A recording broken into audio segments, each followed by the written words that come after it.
I was kind of feeling lonely because my friends were mostly Japanese. And although they were my friends, I didn't feel like we were that close and that connected.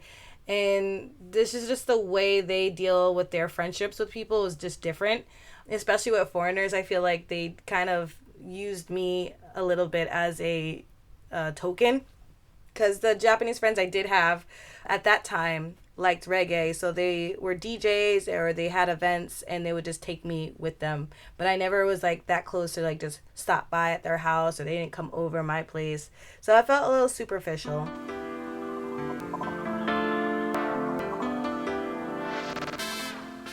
Hey everyone, welcome back to Flourish in the Foreign, the podcast that celebrates, elevates, and affirms the voices and stories of Black women living and thriving abroad, while also exploring living abroad as a pathway to wellness. I'm your host, Christine Job, a Black American woman currently based in Spain. I am not only a podcaster, but I'm also a business strategist that helps Black women and women of color leverage their talents and their expertise into viable and sustainable online businesses that make them professionally fulfilled as well as financially abundant while they pursue thriving lives abroad. If you have not grabbed my Build a Business Abroad guide, please do. I also have my Moving Abroad with Intention guide. So if you're at the beginning of your move abroad, or even if you're abroad, I think it's a great guide to help you really evaluate your reasons for going abroad and living abroad, and ensuring that you are moving and making a decision that's truly in alignment with your vision of a life well lived. I just wanted to let you guys know that Flourish in the Foreign has been shortlisted for the International Women's Podcast Awards in the Moment of Touching Honesty category. I am so excited for this, and I'm so proud, and I appreciate all of your love and support, because without it, being shortlisted for this type of award would not have happened. So thank you guys so much. Please send up your prayers and hold space that we win. Though being nominated is an honor in and of itself, but it'd be nice to win too.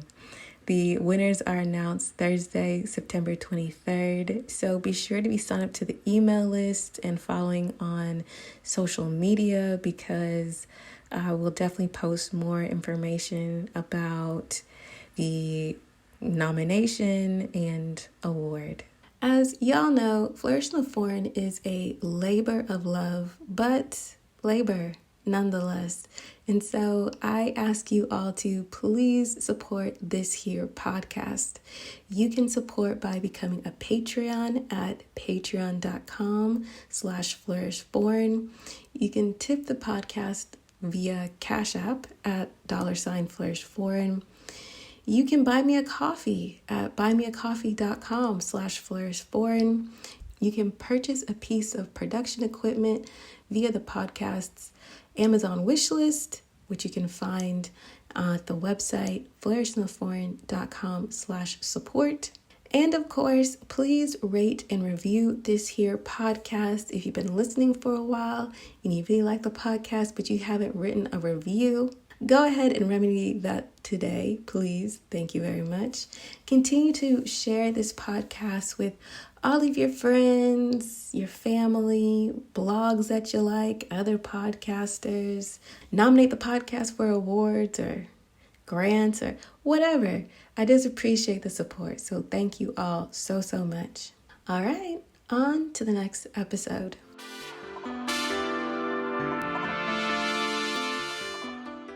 Today's episode is with Ayana. I really enjoyed my talk with Ayana because she has lived in Japan for the past 8 or 9 years. And I just love talking to people who've lived abroad for a substantial amount of time because you get to really see the evolution of someone's experience and of who they are as well. I think that's so important because, I was like this, and maybe some of you were like this, like when you want to go abroad, you're like, yeah, it's so exciting and so sexy. And after, the first year it is an adjustment, but to know that people can get past the hard times, because there's hard times regardless of where you live, and you can still choose a country, you get to still choose an experience. It's always really fascinating to me. I always like to hear these stories. They're so important. Just because sometimes the stories, as you've heard on this podcast, are not always rosy, doesn't mean that they are trying to deter you from anything. It's just telling you about life.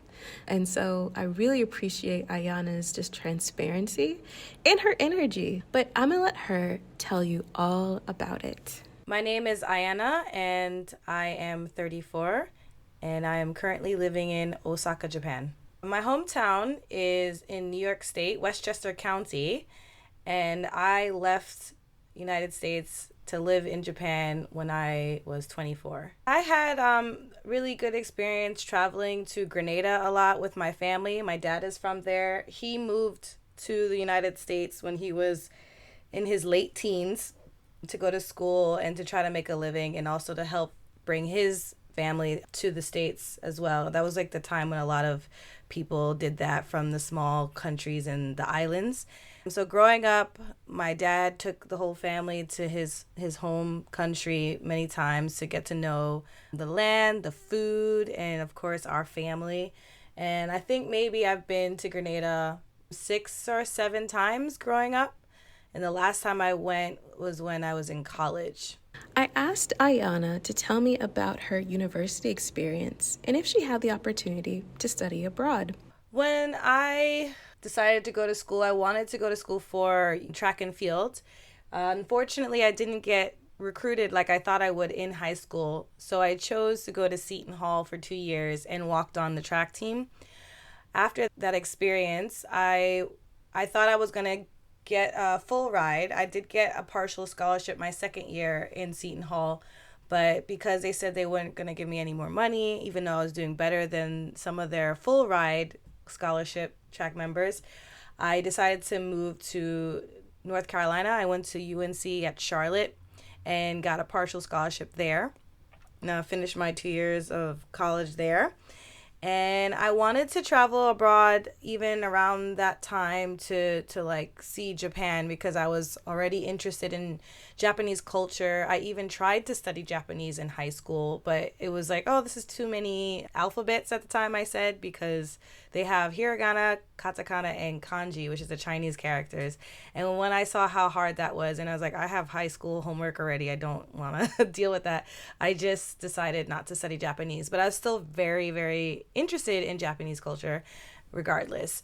But when I was in UNC Charlotte, I saw one of my friends studying Japanese because they had taken Japanese class, and one of our other friends, mutual friends, they went to Japan to study abroad. And unfortunately, even though I wanted to do that, I was on the track team and didn't want to skip a year of being on the team and maybe missing out on my scholarship. So I decided to maybe go another time, but it wasn't like immediate in my brain. It was like, okay, someday I'll go to Japan to visit. So the seed of one day visiting Japan is firmly planted inside of Ayana's brain, inside of her heart. So I asked her to describe the turn of events, right? Her journey to actually moving to Japan. What started this entire process? So in 2010, the beginning of the year, January 1st, as many people do New Year's resolutions, I had decided to study Japanese again, but for real this time. And because the reason why was I saw that my brother was learning Portuguese because he's interested in capoeira and loves Brazil.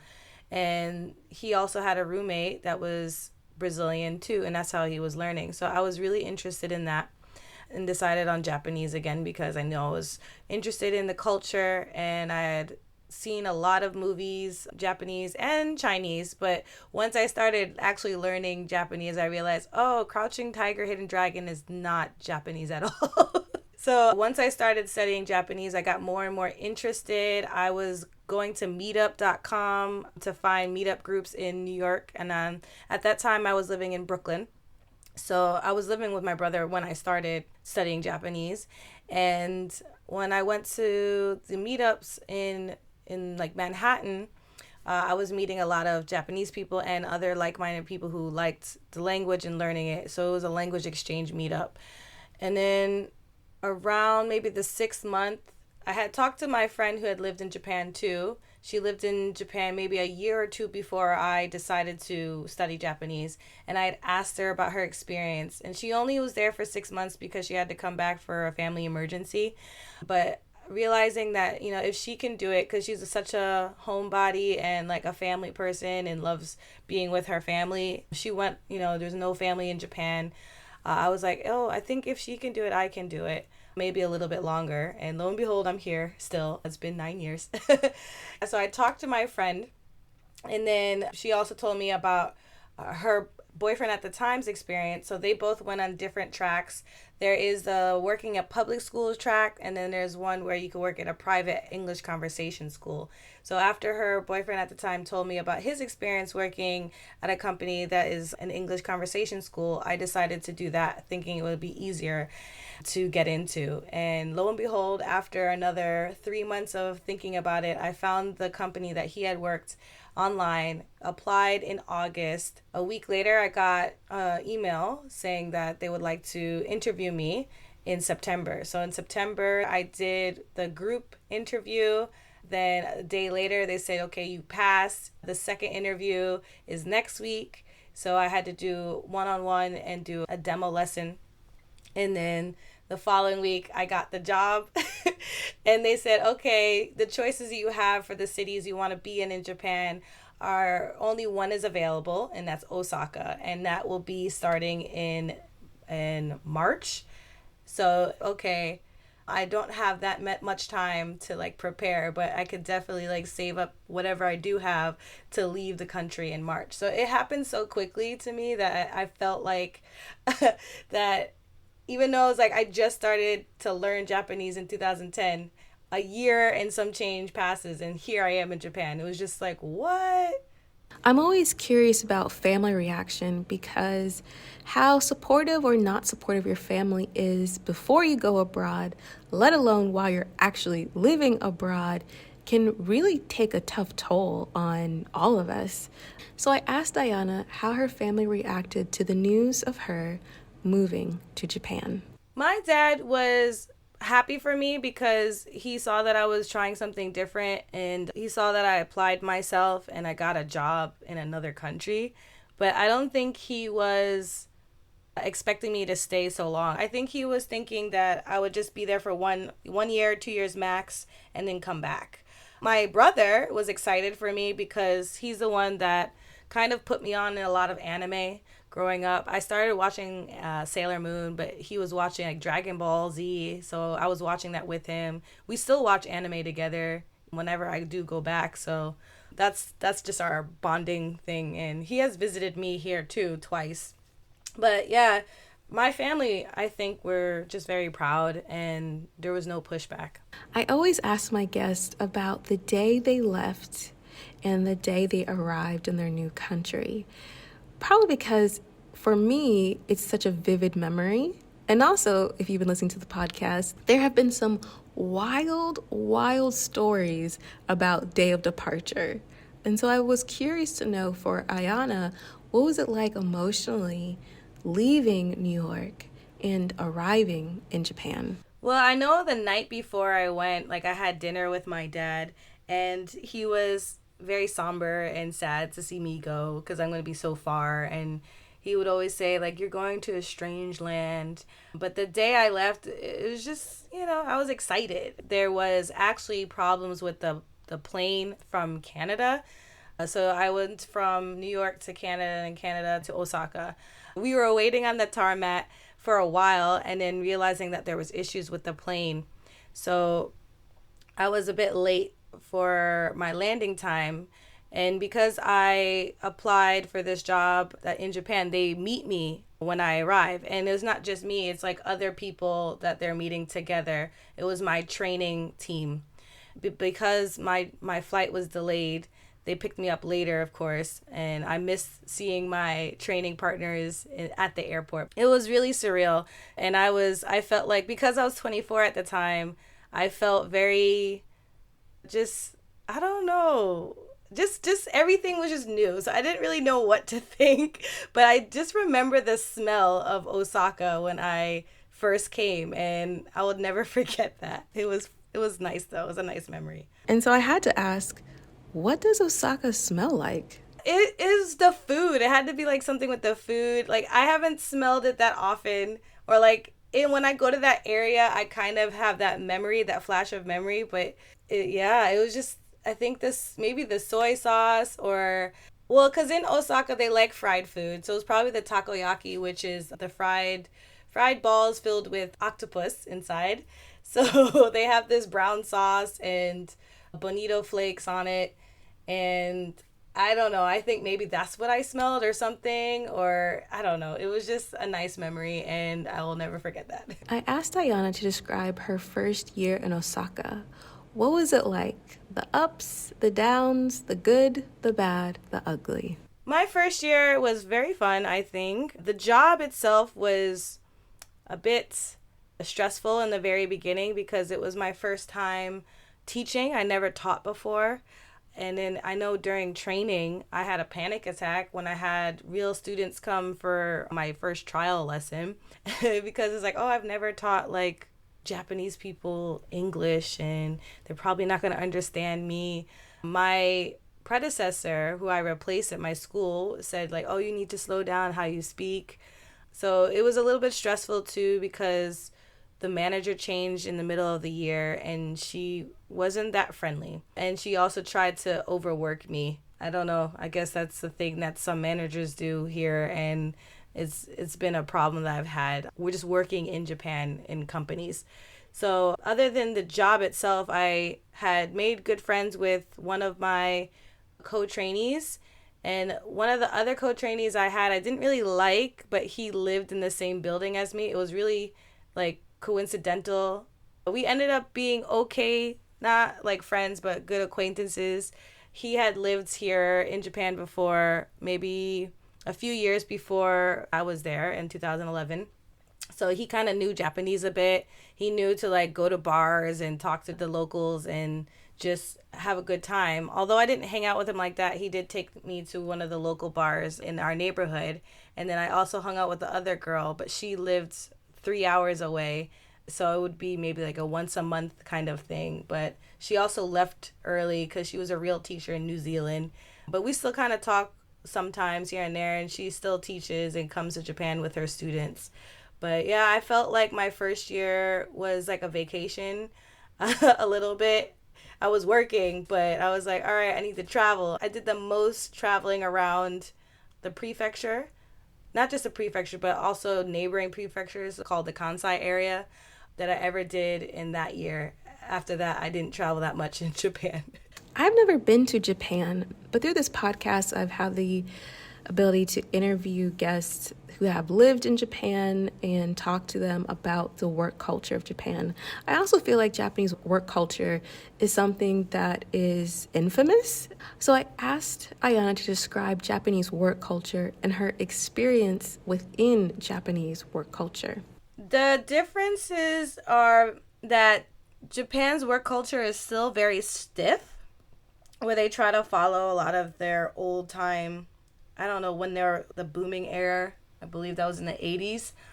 And just also some of their samurai culture is still like stuck in their work culture, where the boss sits overseeing everybody. Every morning there is like a chode, which is like a morning meeting where you just recite like the company's, I don't know, it depends on the company, because they might have some sayings that they want to repeat, and then that's it. Give a little bit of a report of something from yesterday. It's supposed to be very short. Sometimes it's long, but it also depends on the company. For me, I mainly worked in Eikaiwas, which is the English conversation school. So I didn't have to deal with that. But once I did work 2 years in one company, I had to be in the office. That's what I experienced. And it's very stuffy, dusty in there. Everyone has to wear suits. They just like to try to follow all the rules and little things that you might want to do differently because like you think it works better. Like, no, you have to wait and ask like this boss. You can't just go straight to the person who deals with it directly. So there's just things like that.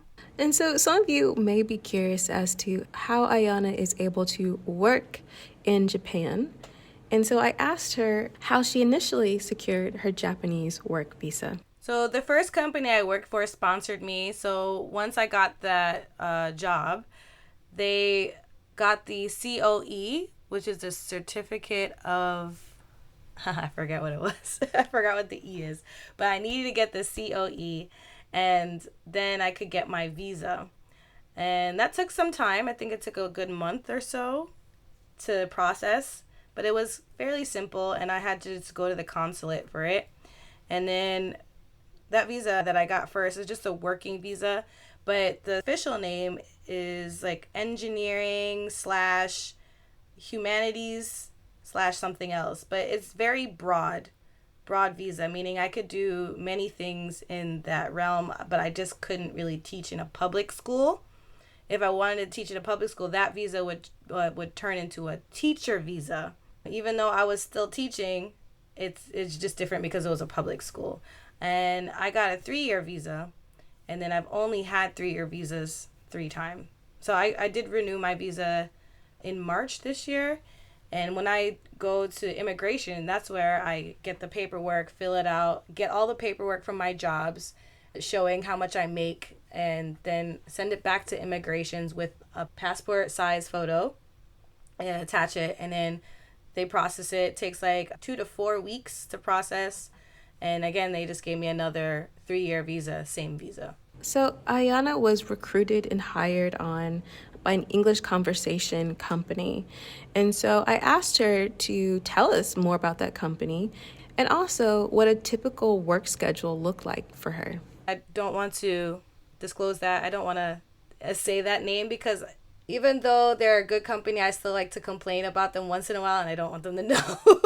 A hint is one of the top 3 conversation schools in Japan, and that's all I'll say. The schedule would start at the time I was there like around 11 a.m. or 12 p.m. and then it'll end at night from Tuesday to Saturday. And I would teach about maybe max 6 classes, but 6 is really a lot. And that's like when I was saying to my manager that this is too much and you're trying to overwork me. I only lasted there for 2.5 years. So they sponsored me, as in, like, yeah, they allowed me to get my visa because I work for them for the working visa. And the pay was was very close to like $3,000 a month. And you can only get paid once a month in Japan.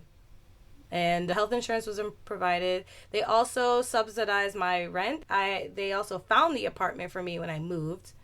So that was good. But after I left the company, I had to leave out of that apartment and then search for my own, which was an experience. I asked Ayana to share some resources for those of you who may be interested in working in Japan.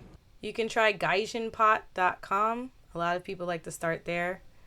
They have a few tabs where it's like, it says work, study, and maybe there's classifieds. Yeah, there's a couple of tabs where you can start finding information about Japan there and the different areas, and also like where to find work and where to study. I wanted to know what it was like trying to find an apartment in Osaka. And so I asked Ayana to share her experience finding an apartment. It could be very daunting, especially if you find an apartment that's not helped by an English speaker, like to the real estate agents. So you have to go to a specific place to find an apartment. Like I remember in the States, like you could go to an apartment building and I guess talk to the manager or whoever in the front about renting an apartment there. But in Japan, you have to go to a real estate agent. And there's a lot. There's many different kinds, but they all share basically the same database. The only difference is like maybe their fee when they find a place for you. And so the first time I looked for an apartment, I went with my Japanese coworker to help me communicate with what I wanted. And they tell me, like, okay, what area do you want? How much you want to spend? How many rooms you want?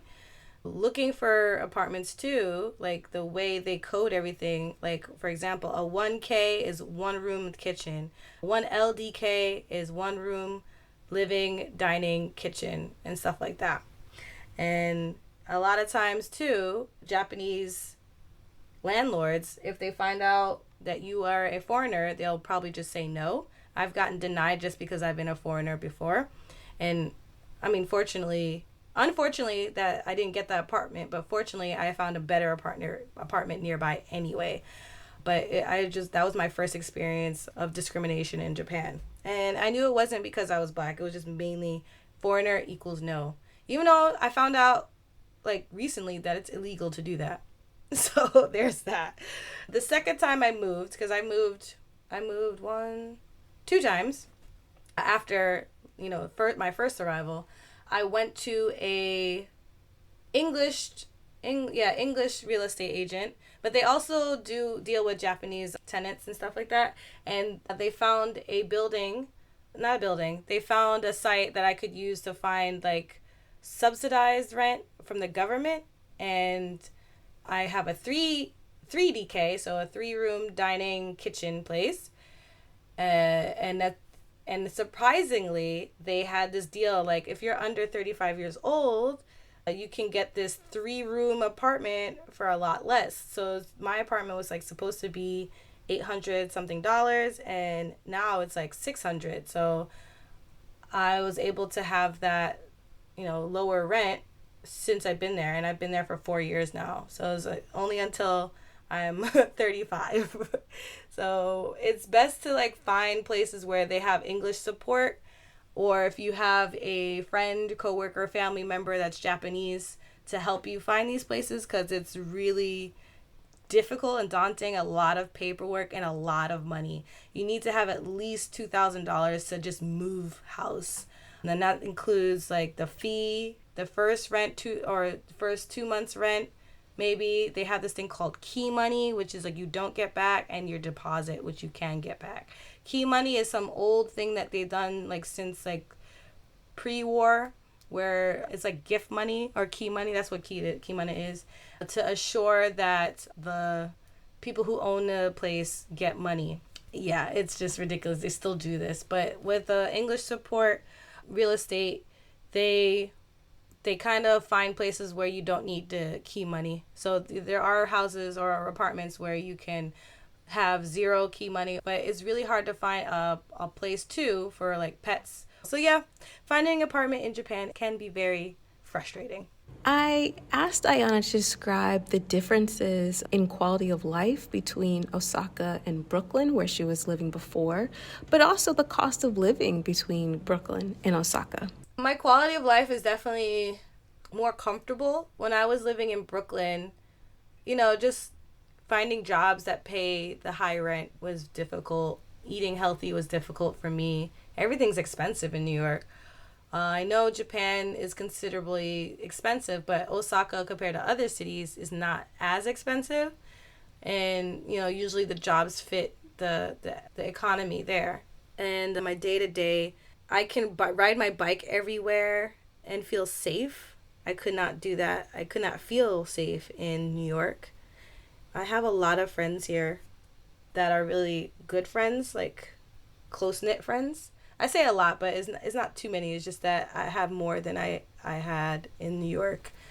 And they also help me with like my events. So we have events that we organize here. And one event like recently is called a Rollout in Osaka.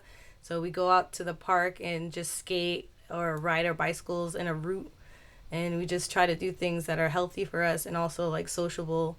I did DJ events. Like I also started learning how to DJ, and then we just played music that was better than the clubs, because the clubs in Japan are trash. So I feel like my, day-to-day life is a lot more freeing and comfortable than it was when I was in New York. I asked Ayana what it has been like learning Japanese in Japan, and if at this point she feels as if she's fluent in Japanese. I feel like I'm not fluent still, and I am comfortable enough to have short conversations or very basic ones. So I had been an avid studier for 5 years straight, and I believe I just burnt out. I was just like, I am trying so hard, yet I'm not getting anywhere. But I think in retrospect, I did get far, especially with my listening. My listening skills are still very good, and my fluency, like the way I speak, is smoother than before. But because I kind of stopped studying, there's a lot of words, there's still a lot of bad grammar that I say, but it's still easy to understand. Japanese people tell me my speaking is very easy to understand. So I just feel like I talk like a child, but I'm okay with it. I'm always curious to know at what point my guest feels settled in a country. And so I asked Ayana at what point or what was the circumstance that made her feel settled in Osaka? I think it was the first year that my brother visited me, and that was after my third or fourth year here. A lot of my years are kind of mixed in together, but I do remember it was like around then. And my brother was like seeing how well I was adjusting to everything and just happy to see that I made a lot of friends. I made a lot of Japanese friends. He had met them too. The third year, I was actually struggling with, after my brother left, I actually was struggling with homesickness, because even though I visit back home once a year, I was kind of feeling lonely because my friends were mostly Japanese. And although they were my friends, I didn't feel like we were that close and that connected. And this is just the way they deal with their friendships with people is just different, especially with foreigners. I feel like they kind of used me a little bit as a token, because the Japanese friends I did have at that time liked reggae, so they were DJs or they had events and they would just take me with them, but I never was like that close to like just stop by at their house, or they didn't come over my place, so I felt a little superficial. So I was like upset about it. I was talking to my dad. My dad's like, why don't you just come back? I'm like, no, because I feel like I failed. Like, I don't want to give up and regret it. I just felt like I didn't find my place yet here in Japan. So I just wanted to keep trying. So that's why I was like, all right, yeah, I'm going to just keep at it and live here until that happens and find what I want to really do. And then around the fifth year or sixth year, I think I had started doing my own podcast called Kurly and Kansai. And there are times where me and my co-host would just have a rant section about Japan. And we were like just getting annoyed with a lot of little things mainly that annoyed us about living here as a foreigner. Because there's just little things that a lot of people commonly deal with, especially being, not white. And I was like, all right, I'm over it. I do want to like go back eventually.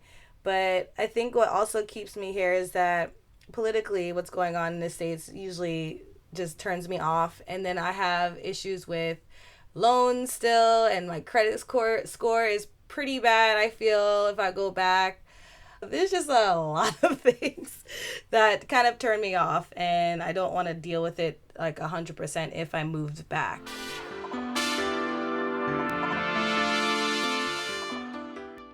Hey, I hope that you are enjoying this episode of Flourish in the Foreign. And if you are, please consider supporting the podcast by either becoming a Patreon subscriber at patreon.com/flourishforeign, tipping the podcast via Cash App at $flourishforeign, buy me a coffee at buymeacoffee.com/flourishforeign, or purchasing a piece of production equipment via our Amazon wishlist at flourishintheforeign.com/support. I also want to invite you all to check out the plethora of resources that I've compiled for you all at the website flourishintheforeign.com/resources. There you will find a book list to help you get, stay, and thrive abroad, as well as the Build a Business Abroad guide and Moving Abroad with Intention guide. All right, let's continue the show.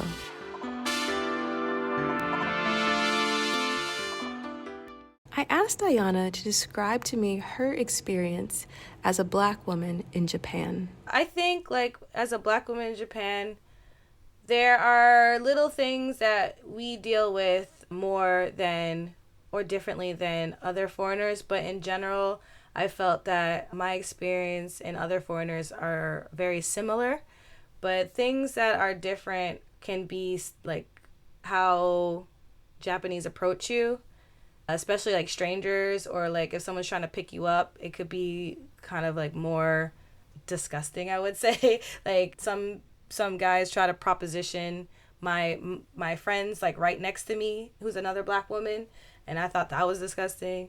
But my first year here, I just didn't really think much of it. I just, probably because I grew up in a white neighborhood, so I was already like the only or very few Black people around. So I kind of felt like, oh, I'm back to doing this again. I felt more culture shock when I moved to a bigger town in New York, in Westchester County, with more Black people than I did in Japan. So probably my second or third year, I felt a little bit more aware of like me being Black in Japan. So I think that kind of clouded my judgment a little bit, thinking that every negative interaction was because I was Black. But after a while, I was like, all right, maybe that's not because I'm Black, maybe because it's just I'm a foreigner. But after making more Black friends in Japan, I realized, okay, all right, this is a little bit more for Black people, and then this is for other non-Black foreigners in Japan. The whole touching of hair is a thing still. I didn't actually get my hair touched that much in the States growing up, but I got my hair full on grabbed. When I had dreadlocks, an old lady just came up from behind me and started grabbing my hair in a friendly way. She was just curious, but I was just like, this is not what you do. What are you doing? They don't do that to white people. I asked Ayana how she got her beauty products, you know, the lotions, the hair oils, things like that, how she secured those in Japan. So there's a website called iherb.com. They have for Japan as well. So I can get some hair products or beauty products there, but there are also a lot of ladies in this group on Facebook called Black Women in Japan, where when people ask, there are some people who sell. I don't really know where they get it, but they have the product, so they sell it to, you know, other Black women in Japan. So there are venues to get, like, online, mostly. Like, you can't just buy it in the store. I was curious to know if there was a vibrant Black community in Japan, particularly in Osaka. The Black community, I feel, is pretty small in Osaka, but I feel like most of us get along, and a lot of foreigners in general in Osaka are nicer, I feel. When I've been to Tokyo, there is a Black community there, and I do have friends in that. But there's just so many foreigners in Tokyo that there's a lot of cliques, and that's fine and all, but the cliques that clash with each other, while the small groups or cliques in Osaka, they are more cordial with each other, I feel. That's the vibes I get. My group called Black Creatives Japan started at the end of 2015 with events that has helped other people know that we exist, especially in Osaka. And I decided to like make an event called Showcase and Chill, which was a talent show of all the members, not all, but the members in Kansai who are interested in showcasing their artwork and their skills, like singing or playing a guitar or acting or live painting, anything like that. That was that event. And it was only the members of BCJ who can be the talent. The, you know, community, everybody in the community can come to see it and maybe buy some art as well. And since I started that, you know, people were like, I really love this event, please do this more. So then I think started growing a little bit more and more on Facebook, because I also would post videos, post the event flyers on social media, and people would find out about it too through maybe like me talking about it on my podcast, or like other people talking about it. It's just like, it was just getting a little bit bigger and bigger online. And it's mainly active in my area in Kansai and Osaka, because this is where I reside. I know that some people in Tokyo are like, oh, when is this event going to be in Tokyo? And I say, you can make it. If you want it to be a BCJ held event. You just have to talk to me about it because that's my logo, that's my brand. But it's just like these events can happen over where you are. You just have to make it happen. And it seems like a lot of people don't really want to be the leader of organizing an event, but they do see that the group online is still beneficial regardless if there's an event in their area or not. Dating abroad, always. Oh, I bring it to you. You guys want to know? I always bring it to you. And so I asked Ayana about her experience dating in Japan. My very first 3 years, I did not date. I just had crushes on friends who were Japanese, and it went nowhere. I didn't really start actually having like a boyfriend until end of 2016 or middle of 2016. And that lasted only 5 months. And I met him through an event when me and my friends went to like the southern part of Osaka for a reggae event.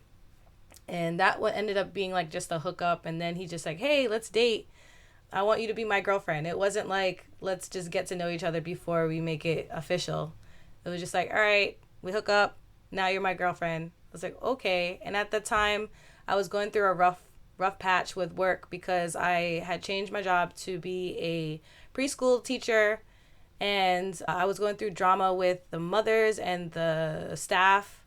And the boss ended up saying I needed to leave. So I basically lost my job. And he came in like at the time where I was like, oh, I'm lonely and I've wanted a boyfriend for a while. And he asked me and he's cute, so why not? So I tried it. It only lasted 5 months because he just was more conservative than I thought. And then he thought I was more like wild, which I don't think so. It's just that I was getting drunk a lot because he had events that I felt were kind of boring. So I would drink so I can start feeling more comfortable talking in Japanese with people. But then there are times where I just go to sleep or like fall asleep. I one time fell asleep in front of 2 vending machines in an empty parking lot that was right next to the place that we were at. But like because it's Japan, I was just like, I'm fine here. he like found me and did not like that. So he broke up with me a week after. And then after that relationship, I went on one of the dating apps before Tinder, I believe. It was called Badoo. And it wasn't even an app. I think it was just a website. And I found a Nigerian man that's like in a prefecture that's like an hour away from me. And we started like dating, but we didn't actually make anything official. And that was like just 1 year or so. But we're still friends, but it's just like, yeah, that didn't go anywhere. And I really liked him. So I was just like, it's so hard dating here and trying to find like just like-minded people. So after the Japanese guy, I said no more to Japanese men because of the culture clash. And then I just found it really difficult still to find other foreigners to date. Eventually did find somebody that's in my group called Black Creatives Japan who was just at first just wanted my help for his business that he was trying to start, a small thing with music. But yeah, that didn't go well either, even though that was the year, because there was just a lot of clashing in that as well. And he was from the UK. So I was just like, I'm open to like dating all kinds of people, but I just didn't want to date any Japanese people after the first time. I think I've changed my mind a little bit now, though. Ayana had an amazing podcast that unfortunately has ended, but you can still listen to the episodes across all platforms, called Kurly in Kansai. And so I asked her to talk about the origin story of Kurly in Kansai and what they talk about. I've been doing Kurly in Kansai for now 3 years. I started it with my friend, but prior to that, maybe in 2014, we were trying to make a series on YouTube because I had started doing YouTube, like another channel for Japan when I got here, but I didn't really upload that much. So I was trying to do a series called Black Faces in Japanese Places. That didn't really go well because, being on camera and doing the talks and editing, it was tedious for me.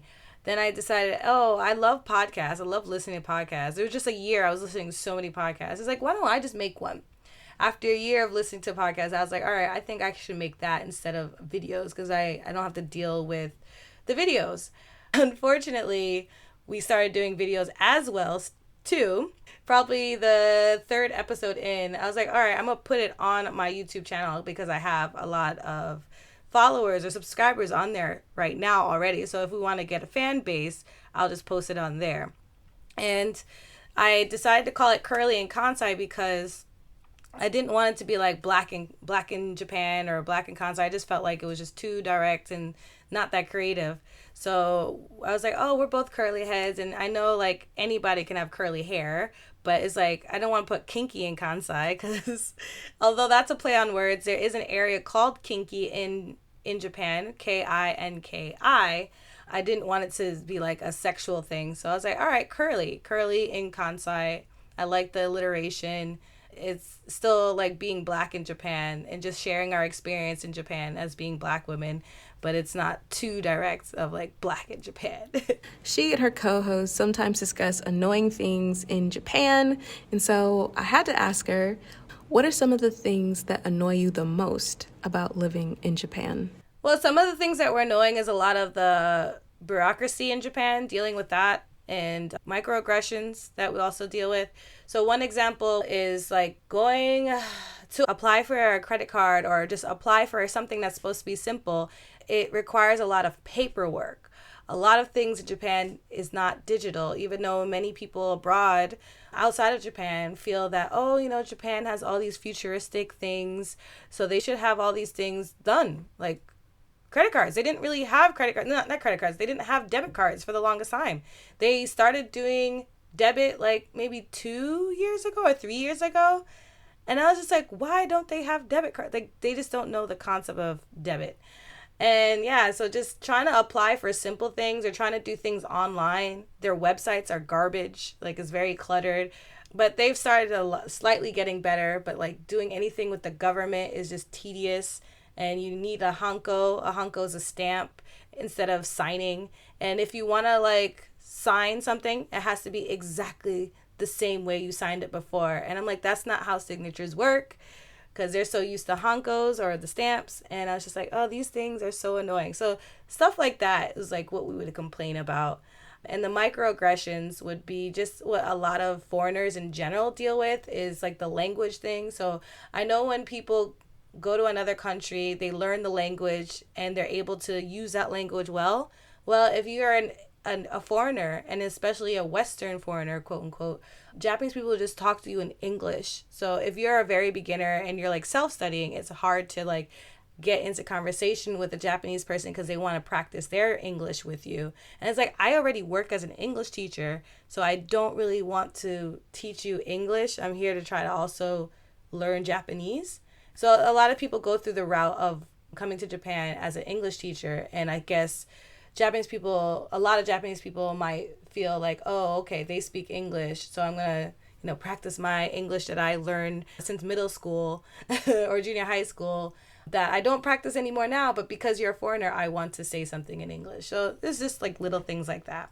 I had heard actually from one of their episodes about the difficulty of bringing some pharmaceutical drugs into Japan.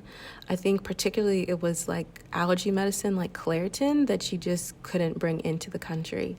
And so I know I would find that very annoying, because it seems as if outside of the US, more countries are more cautious about the strength of over-the-counter pharmaceuticals and things like that, and therefore they are weaker. And I live in Spain, and when once a year I get a cold or something, and I just want the Dayquil, the NyQuil, and they don't have anything comparable, which is why I bring my own. So not being able to bring in my Claritin or anything like that would be a problem. Claritin is, I believe, illegal, or whatever is inside the drugs for Claritin is illegal in Japan.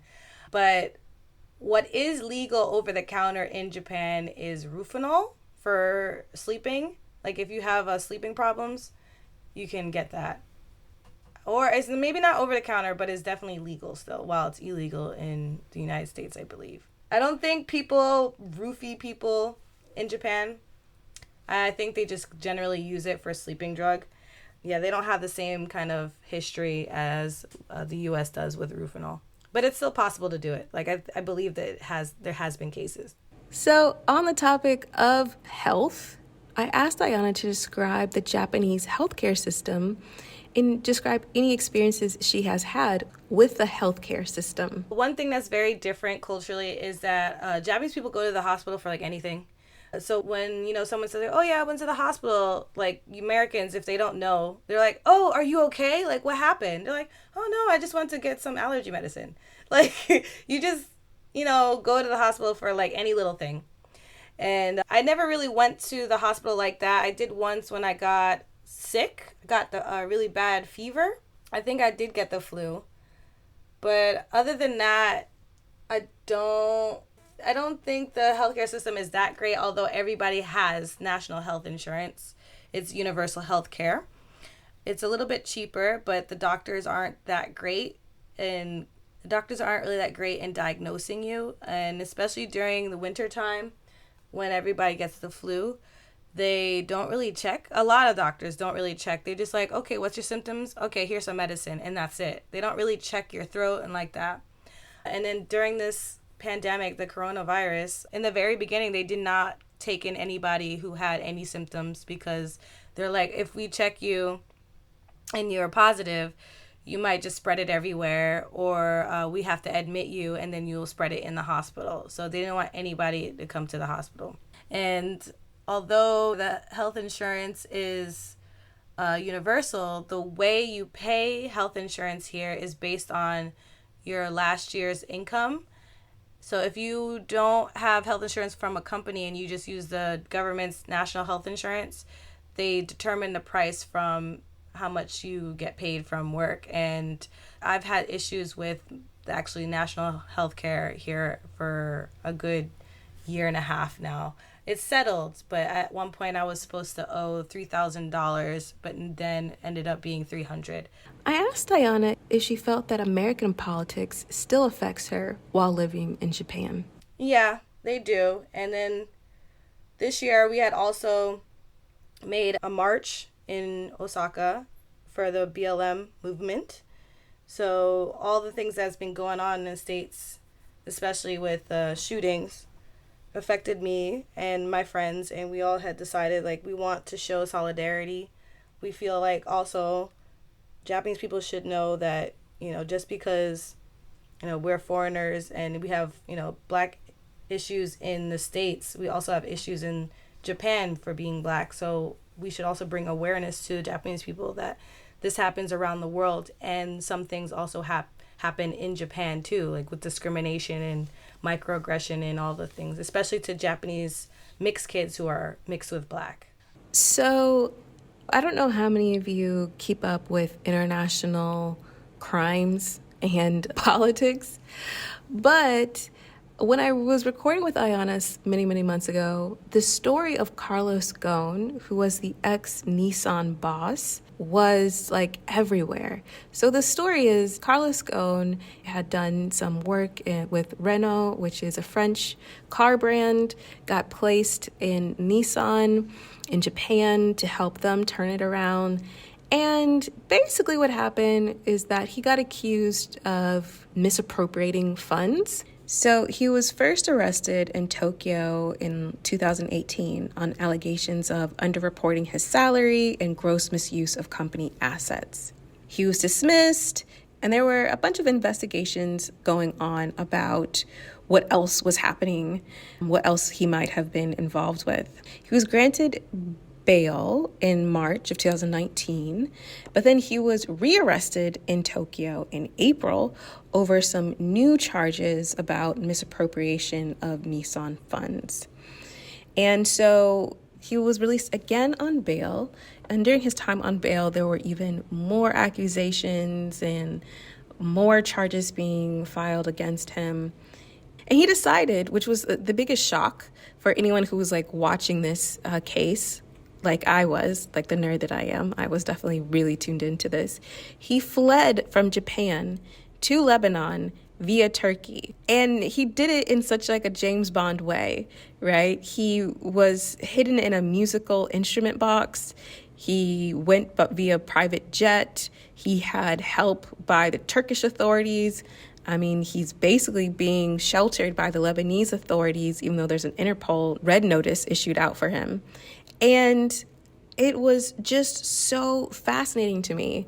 One, because it brought up a lot of questions about the Japanese justice system. And also, if you listen to Carlos Ghosn's version of the story, he was completely being railroaded and all the charges were made up in some kind of, I don't know, revenge kind of scheme that the bosses of Nissan were involved with, and they got the government and the justice system in Japan involved with. It is fascinating. If you haven't heard about this story, Google it, look it up. I think it's really interesting. And so I asked Ayana about her take on the Carlos Ghosn story, but also her impressions about the Japanese justice system. I think their Japanese criminal justice system is just terrible, especially to foreigners. It's very unfair. I have a few friends that have dealt with the police and have been detained. And there's another mutual that I know that's detained now for just like punching a cop because they're drunk. They can just take you and you can't communicate with anybody. I don't know when they allow you to communicate, but you could pretty much, it feels like you're kidnapped. Like if you do something bad, they just detain you and you have no way of contacting people that you're detained. So you can lose your job, you could lose everything. And it surprises me. So I think with Carlos, he didn't want to go through that system because he knows that they're not going to be fair. When you are detained too, they kind of just try to pressure you to say you're guilty. And even if you say that doesn't mean you can get out. They just don't want to solve anything. Their conviction rates are high because they basically try to like force you to say that you're guilty. I had a friend who got arrested because somebody got into a fight and he was trying to break it up, and they were trying to like get him to confess that he was in the fight, because it was Japanese guys that were like, oh, we're going to call the police on you, because they kind of know that we have like hardly any rights when it comes to that. Like if you hit a Japanese person, or let's say like I try to save someone, they can still come and try to sue me or like take me away because they think that I'm in the wrong or something. It's just ridiculous. And then the treatment is just terrible. And I think with Carlos too is because like he would just be waiting and they'll just keep trying to tell him to say that he's guilty. While from what I read from his story was he was just using the money like all other people in Japan use their money. So whatever was happening in the company and whoever didn't like it wanted to make him like the example of like whatever he's doing is wrong. But I don't feel like he was guilty of anything. He was just using the money as like how other the CEOs were using their money. I asked Ayana to share some advice with all of you who may be interested in moving to Japan or specifically Osaka. Just definitely do a lot of research. I always suggest that there are a lot of people now who have YouTube videos or Instagram accounts where they show their experience living in Japan. So if you are also a fellow Black person trying to live here in Japan, just follow or just look at those videos. But like, even though you might hear their experience, don't take it 100%. That doesn't mean you'll also experience those things, because it also depends like where you are, who you're with, what job you have. Osaka is really great. I always recommend Osaka because they seem a little bit more friendlier to foreigners in general.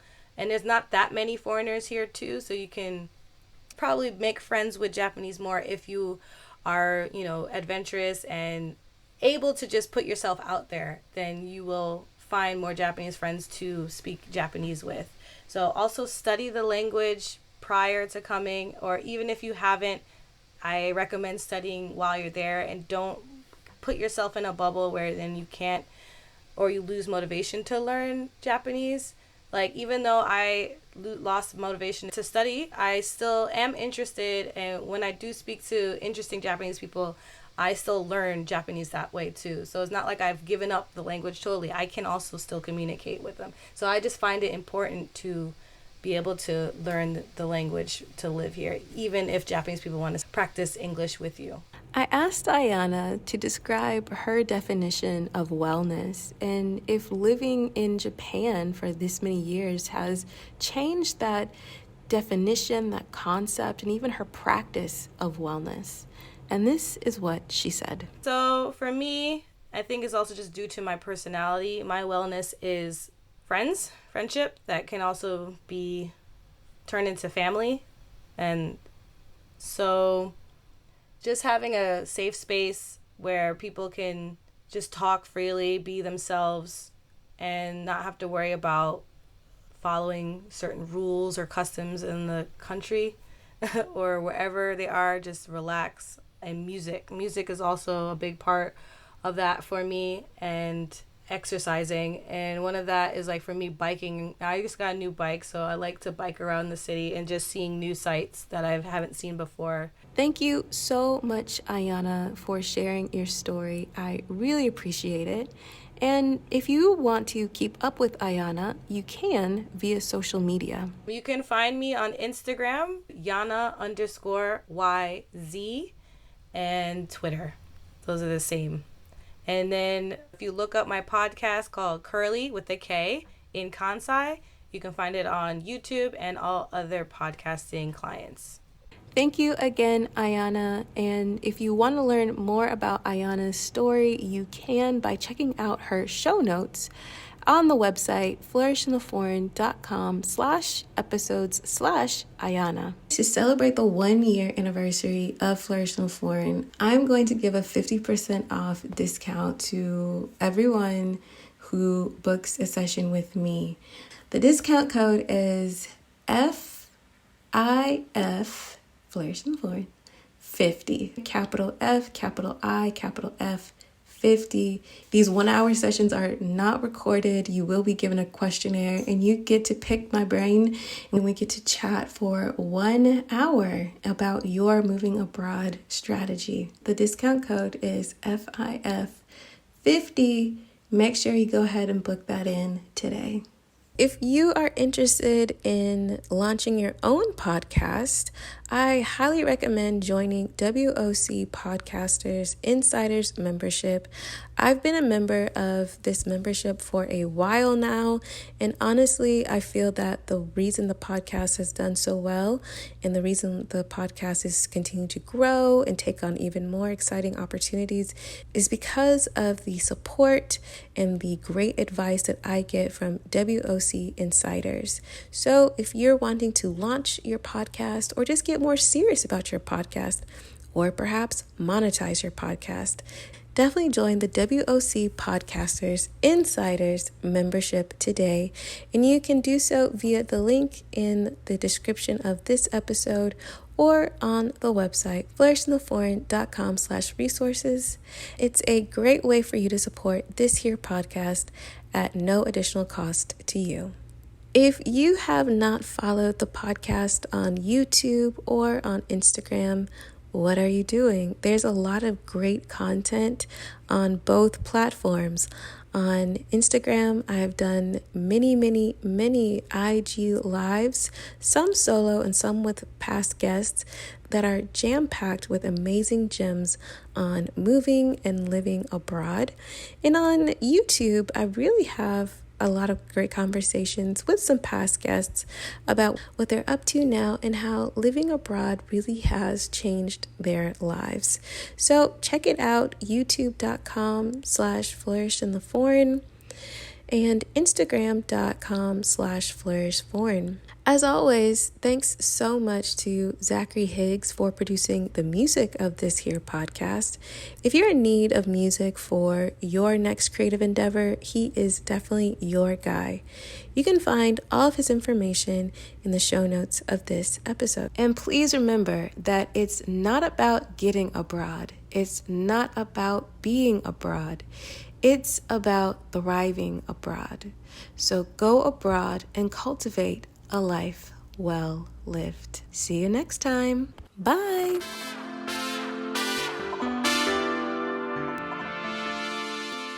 On the next episode of Flourish in the Foreign. And so you know at the core of yourself that you have something worthy of air, worthy of attention, worthy of light and energy. And yet you decide to keep it buried. You decide to keep it on the low. You decide to not breathe life into it. because you're not ready. But you're willing to breathe life into a lot of petty nonsense and a lot of other ridiculous things. And you know what they are. Whether it be wasting your time doing X, Y, Z. But you know what it is. Instead of betting on yourself, you decide to waste time. Because that's what you're doing. And that's a problem. Life is passing you by. You're going through the motions in life.